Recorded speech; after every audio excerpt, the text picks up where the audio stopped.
Hello again to all subscribers and listeners of this channel.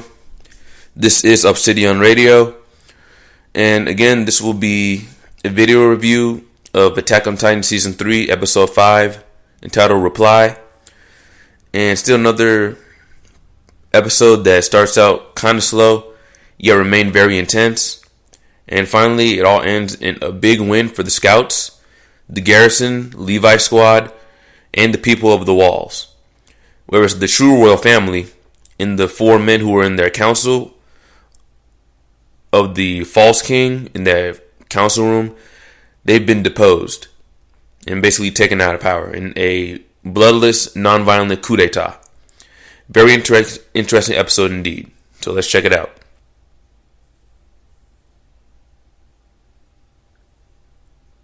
My first thoughts were that I was worried about Commander Erwin being sent to the gallows, but Commander Pixis, Hanji, Flego Reeves, and Premier Zachary, in a very tricky coup d'etat planned out by Pixis, saved the day. I also noticed that what did I notice being brought? Oh yeah, the music.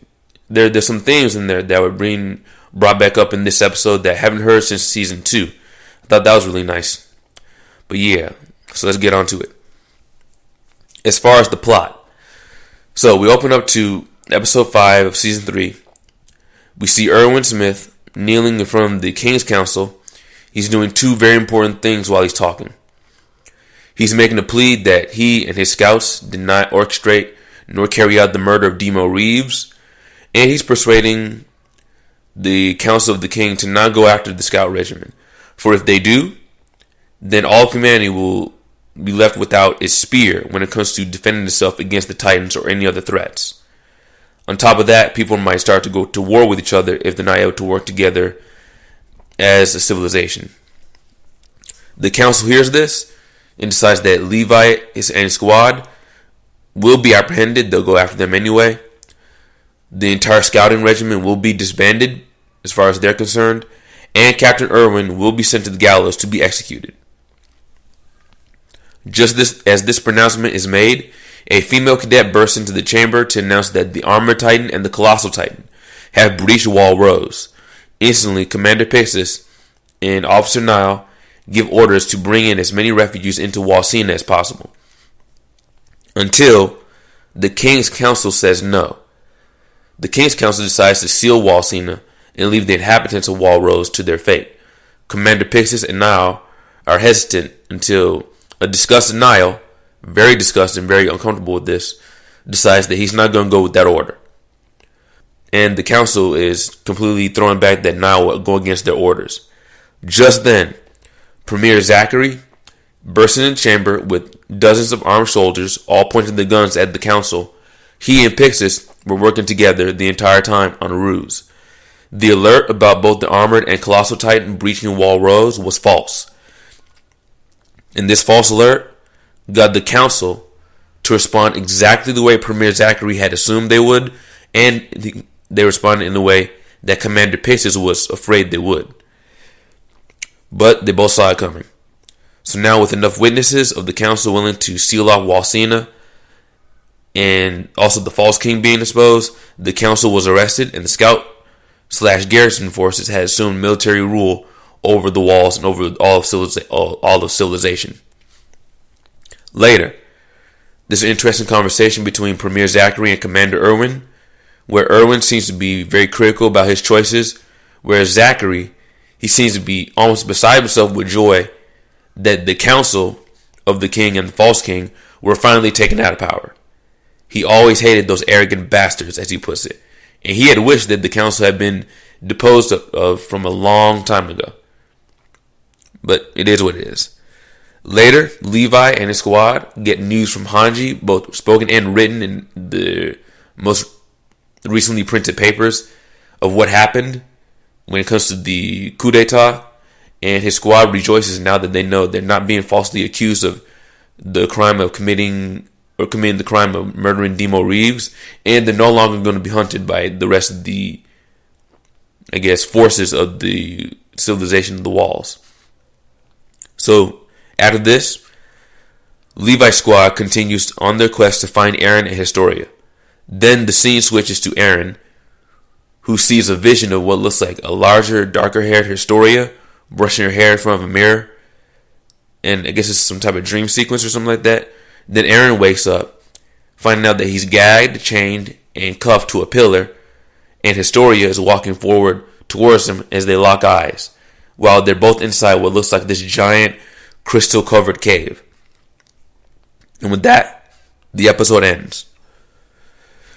Interesting things I noticed. Quite a few interesting things, and even mildly funny things happened in this episode. 1. I really loved the strained look on Niall's face as he decides to not turn his back on the people of Wall Rose. Very good animation, very good depiction of his facial expression. 2. Also, if one listens closely, they'll hear the Beast Titan theme play as the Royal Council is finally being arrested and deposed from power. You have to listen close to it, but you'll hear it. Number 3. Erwin seems a tad unlike himself here. He seems to be so defeated and so self-critical while talking to Premier Zachary, despite the fact he escaped an execution, proved the scouts were innocent, deposed the false king and his traitorous Royal Council, and can continue his mission to reclaim Wall Maria. So I'm still a little bit confused as to why he felt like that, but whatever. Number 4. Levi and Mikasa are hilarious. When everyone read the news about them being innocent and not being hunted anymore, both of them remained perfectly still and silent while everyone else was jumping for joy, which I thought was funny. Animation quality, another episode of top-notch animation. Best about the episode, the best thing I like about the episode was how the False King and the Royal Council were finally ousted from power. Even better was when Premier Zachary openly admitted to Erwin that he always hated those arrogant bastards and would love to have planned a coup d'etat himself years ago. I thought that was funny. But yeah, it's interesting how we see the mentality of government corruption, ugliness, and infighting, both the storytelling that mirrors what goes on in real life. But per as usual. Worst about the episode, nothing to complain about really.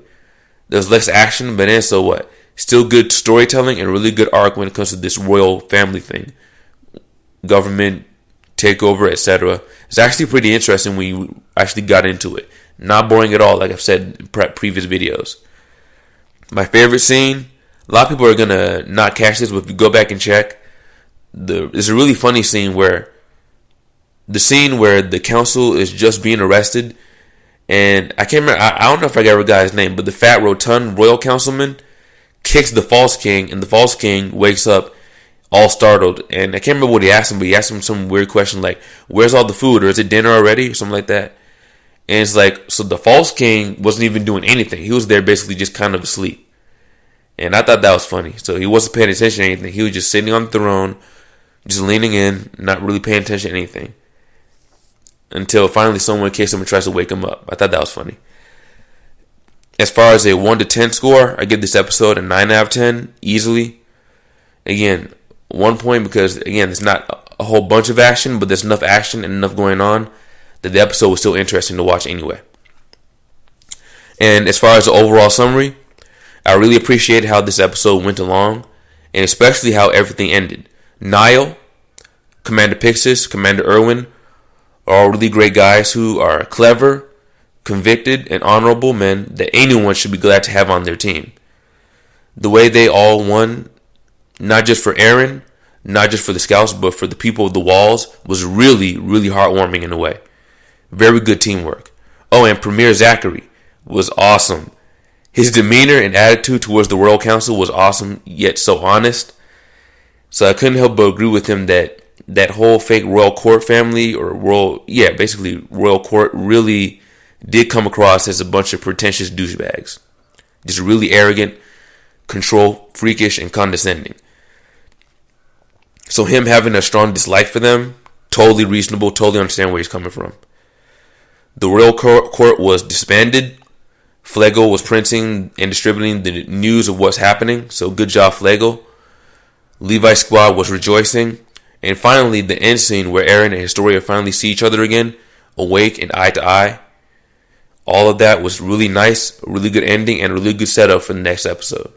So as far as I'm concerned, awesome episode overall. But that's all for now. Please like, subscribe, share, and donate to support this channel. You all have a nice day. I'm out.